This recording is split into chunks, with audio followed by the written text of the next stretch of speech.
Hello hi ಸಾಧಕರೇ, ಇವತ್ತು ನಾನು ನಿಮಗಾಗಿ ಭಾರತ ಸಂವಿಧಾನಕ್ಕೆ ಸಂಬಂಧಿಸಿದಂತಹ ಕ್ಲಾಸ್ನ ಕುರಿತಾಗಿ ಹೇಳೋದಕ್ಕೆ ಬಂದಿದ್ದೇನೆ. ಯಾವುದಪ್ಪ ಕ್ಲಾಸ್ನ ಯೋಚನೆ ಮಾಡ್ತಾ ಇದ್ದೀರಾ? ನೋಡಿ, ಇವತ್ತು ನಾನು ಭಾರತ ಸಂವಿಧಾನದ ಐತಿಹಾಸಿಕ ಹಿನ್ನೆಲೆ, historical background of Indian constitution ಕುರಿತಾಗಿ ಇವತ್ತು ನಾನು ನಿಮಗೆ ತಿಳಿಸ್ಕೊಡ್ತೇನೆ. ನೋಡಿ, ಪ್ರಾರಂಭಿಸೋದಕ್ಕಿಂತ ಮುಂಚಿತವಾಗಿ ಈ ವಿಡಿಯೋನ ಲಾಸ್ಟ್ವರೆಗೂ ಎಂಡ್ವರೆಗೂ ನೋಡಿ. ಅದೇ ರೀತಿ ನಿಮ್ಮ ಇನ್ನಿತರ ಸ್ನೇಹಿತರಿಗೂ ಕೂಡ ಈ ವಿಡಿಯೋನ ಶೇರ್ ಮಾಡಿ ಮತ್ತು ನಮ್ಮ ಯೂಟ್ಯೂಬ್ ರಘು GK 2026 ಚಾನಲ್ನ ಸಬ್ಸ್ಕ್ರೈಬ್ ಮಾಡಿ ಮತ್ತು ಲೈಕ್ ಮಾಡಿ. ಇತರೆ ನಿಮ್ಮ ಸ್ನೇಹಿತರಿಗೂ ಮತ್ತು ಹಳ್ಳಿಯಲ್ಲಿ ಸ್ಟಡಿ ಮಾಡ್ತಕ್ಕಂತಹ ಎಲ್ಲ ವಿದ್ಯಾರ್ಥಿಗಳಿಗೂ ಕೂಡ ಇದನ್ನು ಶೇರ್ ಮಾಡಿ ಅಂತ ನಾನು ನಿಮಗೆ ತಿಳಿಸ್ಕೊಡ್ತೇನೆ. ಸ್ಟಾರ್ಟ್ ಮಾಡೋಣವಾ? ನೋಡಿ, ಅಧ್ಯಯನ 1 ಪ್ರಕಾರ ನಾನು ಅಧ್ಯಯನ 1ರಲ್ಲಿ ಪಾರ್ಟ್ 1 ಕ್ಲಾಸ್ ಮಾಡ್ತಾ ಇದ್ದೀನಿ.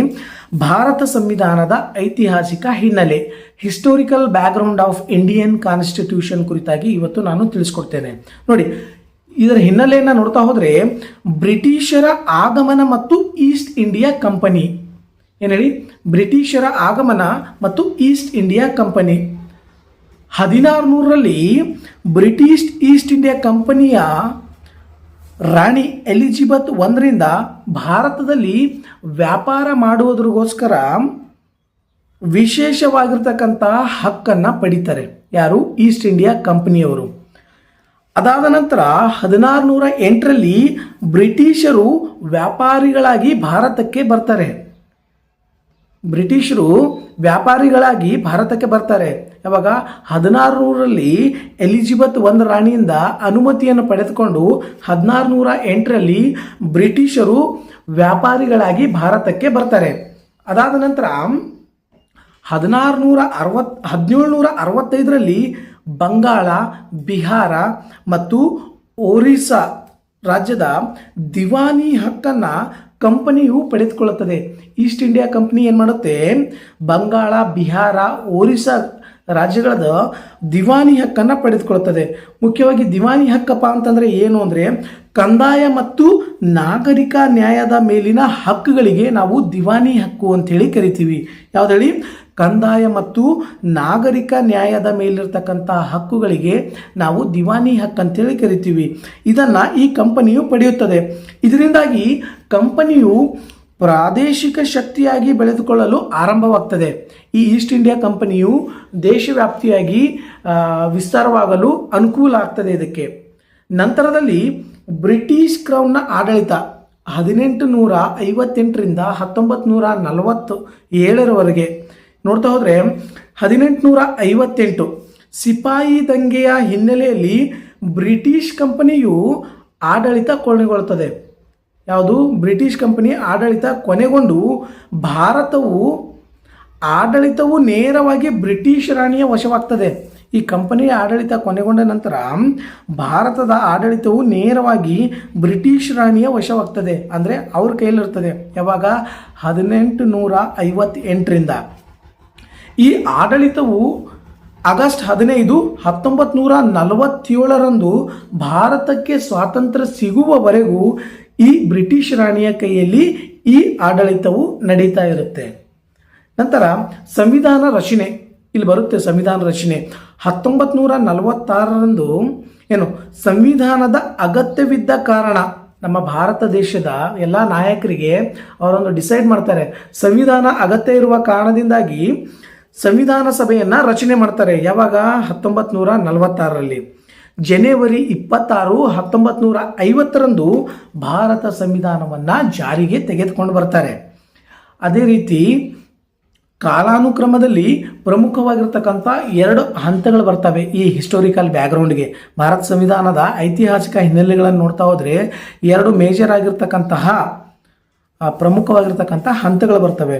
ಭಾರತ ಸಂವಿಧಾನದ ಮೇಲೆ ಪ್ರಭಾವ ಬೀರಿದ ಬ್ರಿಟಿಷ್ ಆಳ್ವಿಕೆಯು ಇದರ ಘಟನೆಗಳನ್ನು 2 ಭಾಗಗಳಾಗಿ ನಾವು ವಿಂಗಡಣೆಯನ್ನು ಮಾಡ್ಬೋದು. ನೋಡಿ, ಮೊದಲನೇದಾಗಿ ಕಂಪನಿಯ ನಿಯಮ 1773ರಿಂದ 1858ರವರೆಗೆ ಬ್ರಿಟಿಷ್ ಈಸ್ಟ್ ಇಂಡಿಯಾ ಕಂಪನಿಯ ಆಳ್ವಿಕೆಯ ಅವಧಿಯಾಗಿರ್ತದೆ. ಯಾವುದು? ಈ ಬ್ರಿಟಿಷ್ ಈಸ್ಟ್ ಇಂಡಿಯಾ ಕಂಪನಿಯ ಆಳ್ವಿಕೆ ಅವಧಿ ಯಾವಾಗಪ್ಪ ಅಂತಂದರೆ 1773ರಿಂದ 1858ರವರೆಗೆ ಇರ್ತದೆ. ಅದೇ ರೀತಿ ದಿ ದ ಕ್ರೌನ್ ರೂಲ್ಸ್ ಅಂದರೆ 1858ರಿಂದ 1947ರವರೆಗೆ ಬ್ರಿಟಿಷ್ ಸರ್ಕಾರದ ನೇರವಾಗಿರ್ತಕ್ಕಂತಹ ಆಳ್ವಿಕೆಯ ಅವಧಿ. ಅಂದರೆ ಈಸ್ಟ್ ಇಂಡಿಯಾ ಕಂಪನಿಯ ಆಳ್ವಿಕೆಯ ಮುಕ್ತಾಯಗೊಂಡ ನಂತರ ನೇರವಾಗಿ ರಾಣಿಯ ಆಳ್ವಿಕೆ ಇಲ್ಲಿ ಪ್ರಾರಂಭವಾಗುತ್ತೆ. ಬ್ರಿಟಿಷ್ ಸರ್ಕಾರದ ನೇರ ಆಳ್ವಿಕೆ, ಅದನ್ನು ನಾವು ಇಲ್ಲಿ ತಿಳ್ಕೊಳ್ತಾ ಹೋಗೋಣ. ಮೊದಲನೇದಾಗಿ ನಾವು ತಿಳ್ಕೊಳ್ತಾ ಹೋದರೆ ಕಂಪನಿಯ ನಿಯಮದ ಕುರಿತಾಗಿ ನಾವು ತಿಳ್ಕೊತಾ ಹೋದರೆ ಫಸ್ಟ್ ಆಗಿ ಬರುವಂತಹ ಕಾಯ್ದೆ ಯಾವುದಪ್ಪ ಅಂತಂತಂದರೆ ಆ್ಯಕ್ಟ್ ಅಪ್ಪ ಅಂದರೆ 1773ರ ರೆಗ್ಯುಲೇಟಿಂಗ್ ಆ್ಯಕ್ಟ್ ಕಾಯ್ದೆ ಬರುತ್ತೆ. ನೋಡಿ, 1773ರ ರೆಗ್ಯುಲೇಟಿಂಗ್ ಆ್ಯಕ್ಟ್ ಕಾಯ್ದೆ ಇದು ಏನನ್ನು ತಿಳಿಸ್ಕೊಡ್ತದೆ, ಯಾವ ರೀತಿಯಾಗಿರ್ತಕ್ಕಂತಹ ಗುಣಲಕ್ಷಣಗಳನ್ನು ಹೊಂದಿದೆ, ಇದರ ಹಿನ್ನೆಲೆಯನ್ನು ನಾವು ನೋಡ್ತಾ ಹೋದರೆ ಈ ಕಾಯ್ದೆಯು ಭಾರತ ಸಂವಿಧಾನಕ ಇತಿಹಾಸದಲ್ಲಿ ಒಂದು ಪ್ರಮುಖವಾಗಿರ್ತಕ್ಕಂಥ ಮೈಲುಗಲ್ಲಾಗಿದೆ. ಭಾರತ ಸಂವಿಧಾನದಲ್ಲಿ ಇದೊಂದು ಪ್ರಮುಖವಾಗಿರ್ತಕ್ಕಂಥ ಮೈಲುಗಲ್ಲಾಗಿದೆ. ಬ್ರಿಟಿಷ್ ಸರ್ಕಾರವು ಈಸ್ಟ್ ಇಂಡಿಯಾ ಕಂಪನಿಯನ್ನು ನಿಯಂತ್ರಿಸಲು ಹಾಕಿರ್ತಕ್ಕಂತಹ ಮೊದಲನೆಯ ಹೆಜ್ಜೆ ಆಗಿದೆ ಇದು. ಯಾವುದು? ಈ ರೆಗ್ಯುಲೇಟಿಂಗ್ ಆ್ಯಕ್ಟ್ ಇದೆಯಲ್ಲ, ಈ ಬ್ರಿಟಿಷ್ ಈಸ್ಟ್ ಇಂಡಿಯಾ ಕಂಪನಿಯನ್ನು ನಿಯಂತ್ರಣ ಮಾಡೋದಕ್ಕೋಸ್ಕರವಾಗಿ ಈ ಹೊಸದಾಗಿರ್ತಕ್ಕಂತಹ ಕಾಯ್ದೆಯನ್ನು ಜಾರಿಗೆ ತೆಗೆದುಕೊಂಡು ಬರ್ತಾರೆ. ಈ ಕಾಯ್ದೆಯ ಮುಖ್ಯವಾಗಿರ್ತಕ್ಕಂಥ ಉದ್ದೇಶಗಳೇನು ಅಂತ ನಾವು ತಿಳಿದುಕೊಳ್ಳೋಣ ಹೋಗೋಣ. ನೋಡಿ, ನಿಯಂತ್ರಣ ಮಾಡೋದು ಯಾವುದು? ಈ ಕಾಯ್ದೆಯ ಮುಖ್ಯವಾಗಿರ್ತಕ್ಕಂಥ ಉದ್ದೇಶ ನಿಯಂತ್ರಣ. ಏನು? ಭಾರತ ದೇಶದಲ್ಲಿ ಬ್ರಿಟಿಷ್ ಈಸ್ಟ್ ಇಂಡಿಯಾ ಕಂಪನಿಯ ವ್ಯವಹಾರಗಳನ್ನು ನಿಯಂತ್ರಿಸಲು ಬ್ರಿಟಿಷ್ ಸರ್ಕಾರ ಕೈಗೊಂಡಿರ್ತಕ್ಕಂತಹ ಮೊದಲನೆಯ ಕ್ರಮವಾಗಿದೆ ಇದು. ಏನು? ಈಸ್ಟ್ ಇಂಡಿಯಾ ಕಂಪನಿಯ ವ್ಯವಹಾರಗಳನ್ನು ನಿಯಂತ್ರಣ ಮಾಡೋದಕ್ಕೋಸ್ಕರ ಬ್ರಿಟಿಷ್ ಸರ್ಕಾರ ಕೈಗೊಂಡಿರ್ತಕ್ಕಂತಹ ಮೊದಲನೆಯ ಕ್ರಮನೇ ಕಾಯ್ದೆನೇ 1773ರ ರೆಗ್ಯುಲೇಟಿಂಗ್ ಆ್ಯಕ್ಟ್ ಅಂತ ನಾವು ಹೇಳ್ಬೋದು. ಆಡಳಿತಾತ್ಮಕ ಗುರುತಿಸುವಿಕೆ. ನೋಡಿ, ರಾಜಕೀಯದಲ್ಲಿ ಮತ್ತು ಆಡಳಿತಾತ್ಮಕ ಕಾರ್ಯಗಳನ್ನು ಮೊದಲ ಬಾರಿಗೆ ಬ್ರಿಟಿಷ್ ಸರ್ಕಾರ ಗುರುತಿಸ್ಕೊಳ್ತದೆ. ಇದರಲ್ಲಿ ಮೊದಲು ಕಂಪನಿ ವ್ಯವಹಾರವನ್ನು ಎಲ್ಲ ರೀತಿಯಾಗಿ ನೋಡ್ಕೊಳ್ತಾ ಇತ್ತು. ನಂತರ ಆಡಳಿತಾತ್ಮಕವಾಗಿ ಗುರುತಿಸ್ಕೊಳ್ಳೋ ಕಾರಣಕ್ಕಾಗಿ ಬ್ರಿಟಿಷ್ ಸರ್ಕಾರವೇ ನೇರವಾಗಿರ್ತಕ್ಕಂತಹ ಆಡಳಿತ ಕಾರ್ಯವನ್ನು ಕೈಗೊಳ್ಳುತ್ತದೆ. ಕೇಂದ್ರೀಕೃತ ಆಡಳಿತ. ಭಾರತದಲ್ಲಿ ಬ್ರಿಟಿಷ್ ಆಡಳಿತಕ್ಕೆ ಅಡಿಪಾಯ ಅಥವಾ ಕೇಂದ್ರೀಕೃತ ವ್ಯವಸ್ಥೆಯನ್ನು ಈ ಕಾಯ್ದೆಯು ಜಾರಿಗೆಯನ್ನು ತೆಗೆದುಕೊಂಡು ಬರ್ತದೆ ಅಂತ ನಾವು ಇಲ್ಲಿ ತಿಳಿದುಕೊಳ್ಬೇಕು. ಯಾವ್ದು ಹೇಳಿ? ಕೇಂದ್ರೀಕೃತ ಆಡಳಿತ ವ್ಯವಸ್ಥೆಯನ್ನು ಭಾರತದಲ್ಲಿ ಜಾರಿಗೆ ತೆಗೆದುಕೊಂಡು ಬರೋದಕ್ಕೂ ಈ 1773ರ ರೆಗ್ಯುಲೇಟಿಂಗ್ ಕಾಯ್ದೆಯು ಕೂಡ ಒಂದು ಪ್ರಮುಖವಾಗಿರ್ತಕ್ಕಂಥ ಕಾರಣವಾಗಿದೆ. ಈ ಕಾಯ್ದೆಯ ಮುಖ್ಯವಾಗಿರ್ತಕ್ಕಂಥ ಲಕ್ಷಣಗಳನ್ನು ನೋಡ್ತಾ ಹೋಗೋಣ. ಎಕ್ಸಾಮ್ ದೃಷ್ಟಿಯಿಂದ ಇದು ವೆರಿ ಇಂಪಾರ್ಟೆಂಟು. ನೋಡಿ, ಗವರ್ನರ್ ಜನರಲ್ ಹುದ್ದೆಯ ಸೃಷ್ಟಿ. ನೋಡ್ತಾ ಹೋದರೆ ಬಂಗಾಳದ ಗವರ್ನರ್ ಹುದ್ದೆಯನ್ನು ಬಂಗಾಳದ ಗವರ್ನರ್ ಜನರಲ್ ಅಂಥೇಳಿ ಹುದ್ದೆಯನ್ನು ಬದಲಾವಣೆ ಮಾಡ್ತಾರೆ. ಏನು ಹೇಳಿ?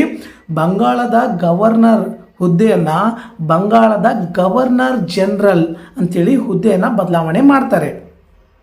ಅವರಿಗೆ ಸಹಾಯ ಮಾಡುವುದಕ್ಕಾಗಿ 4 ಜನ ಸದಸ್ಯರ ಕಾರ್ಯಕಾರಿ ಮಂಡಳಿಯನ್ನು ಕೂಡ ಇಲ್ಲಿ ರಚನೆ ಮಾಡ್ತಾರೆ.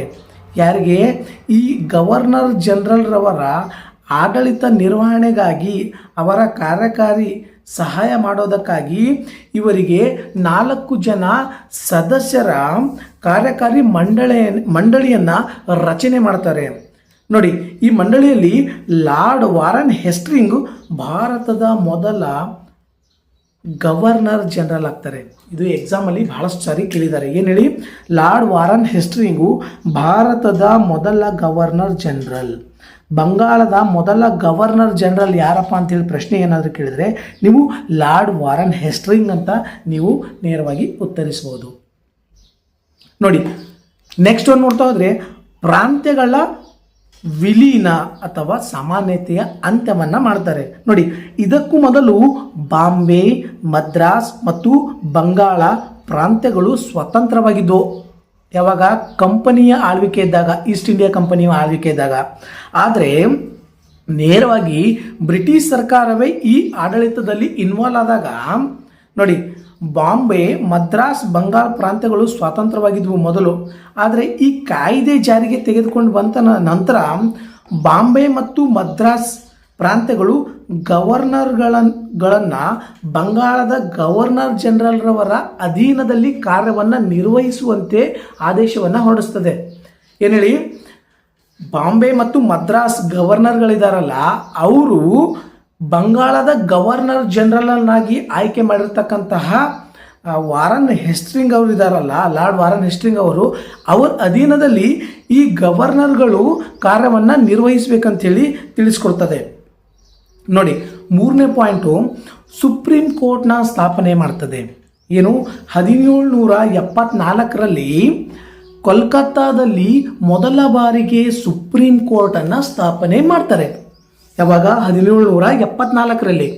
ನಂತರ ಈ ನ್ಯಾಯಾಲಯದಲ್ಲಿ ಒಬ್ಬರು ಮುಖ್ಯ ನ್ಯಾಯಾಧೀಶರು ಮತ್ತು 3 ಇತರೆ ನ್ಯಾಯಾಧೀಶರನ್ನು ಒಳಗೊಂಡಿರುತ್ತದೆ.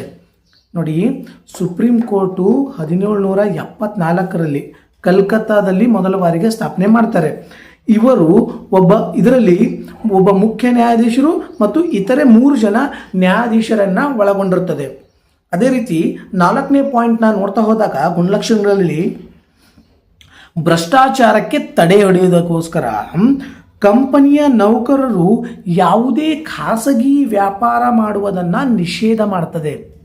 ಖಾಸಗಿ ಕೆಲಸ ಕಾರ್ಯಗಳಲ್ಲಿ ತೊಡಗಿಸಿಕೊಳ್ಳೋದು ಈ ಬ್ರಿಟಿಷ್ ಸರ್ಕಾರವು ನಿಷೇಧವನ್ನು ಮಾಡುತ್ತೆ.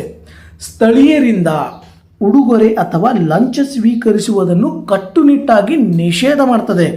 ಏನು ಹೇಳಿ, ಸ್ಥಳೀಯರಿಂದ ಉಡುಗೊರೆ ಅಥವಾ ಲಂಚವನ್ನು ಸ್ವೀಕರಿಸುವುದನ್ನು ಇದು ತಡೆ ಹಿಡಿಯುತ್ತದೆ, ನಿಷೇಧವನ್ನು ಮಾಡುತ್ತೆ. ನೋಡಿ, ಸರ್ಕಾರದ ಮೇಲ್ವಿಚಾರಣೆ, ಕೋರ್ಟ್ ಆಫ್ ಡೈರೆಕ್ಟರ್ಸ್ ಅಂತ 5ನೇ ಪಾಯಿಂಟು. ಕಂಪನಿಯ ಆಡಳಿತ ಮಂಡಳಿಯಾಗಿರ್ತಕ್ಕಂಥ ಕೋರ್ಟ್ ಆಫ್ ಡೈರೆಕ್ಟರ್ಸ್ ಭಾರತದಲ್ಲಿನ ತನ್ನ ಕಂದಾಯ, ನಾಗರಿಕ ಮತ್ತು ಮಿಲಿಟರಿ ವಿಷಯಗಳ ಬಗ್ಗೆ ಬ್ರಿಟಿಷ್ ಸರ್ಕಾರಕ್ಕೆ ವರದಿಯನ್ನು ನೀಡುವುದು ಕಡ್ಡಾಯವಾಗಿರ್ತದೆ. ನೋಡಿ, ಸರ್ಕಾರ ಮೇಲ್ವಿಚಾರಣೆ ಮಾಡೋದಕ್ಕೋಸ್ಕರ ಕೋರ್ಟ್ ಆಫ್ ಡೈರೆಕ್ಟರ್ಸ್ ಭಾರತದಲ್ಲಿ ತನ್ನ ಕಂದಾಯ, ನಾಗರಿಕ ಮತ್ತು ಮಿಲಿಟರಿ ವಿಷಯಗಳಿಗೆ ಸಂಬಂಧಿಸಿದಂಥ ವಿಷಯಗಳನ್ನು ಬ್ರಿಟಿಷ್ ಸರ್ಕಾರಕ್ಕೆ ವರದಿ ನೀಡುವುದು ಕೂಡ ಈ ರೆಗ್ಯುಲೇಟಿಂಗ್ ಆ್ಯಕ್ಟ್ನ ಪ್ರಮುಖವಾಗಿರ್ತಕ್ಕಂತಹ ಕಾಯ್ದೆಯಾಗಿದೆ ಅಂಥೇಳಿ ನಾವು ಇಲ್ಲಿ ತಿಳಿದುಕೊಳ್ಬೇಕು. ನೋಡಿದ್ರಲ್ಲ, ಇವಾಗ ನಾವು ಐತಿಹಾಸಿಕ ಹಿನ್ನೆಲೆ ಮತ್ತು ಅದರಲ್ಲಿ ಬರುವಂತಹ ಮೊದಲನೇ ಪಾರ್ಟ್ ಆಗಿರ್ತಕ್ಕಂಥ ರೆಗ್ಯುಲೇಟಿಂಗ್ ಆ್ಯಕ್ಟ್ನ ಬಗ್ಗೆ ನಾವು ತಿಳಿದುಕೊಂಡ್ವಿ. ಅದೇ ರೀತಿ ಇನ್ನು ಮುಂದಿನ ವಿಡಿಯೋಗಳಲ್ಲಿ ಇದರ ಮುಂದಿನ ಪಾರ್ಟ್ 2 ವಿಡಿಯೋನ ಮಾಡೋದಕ್ಕೆ ಪ್ರಯತ್ನ ಮಾಡ್ತೀನಿ. ಅಲ್ಲಿಯವರೆಗೂ ನೀವು ಈ ವಿಡಿಯೋನ ಇಷ್ಟವಾಗಿದ್ದರೆ ನಿಮ್ಮ ಕಾಮೆಂಟ್ ಬಾಕ್ಸಲ್ಲಿ ಕಾಮೆಂಟ್ ಮಾಡಿ. ಅದೇ ರೀತಿ ಹೆಚ್ಚಿನ ಮಾಹಿತಿಗಾಗಿ ಇದೇ ರೀತಿಯಾಗಿರ್ತಕ್ಕಂಥ ಸಪೋರ್ಟ್ ಇರಲಿ ಅಂತ ಹೇಳುತ್ತಾ ನಾನು ನಿಮಗೆ ಧನ್ಯವಾದಗಳನ್ನು ತಿಳಿಸ್ತೇನೆ. Thank you.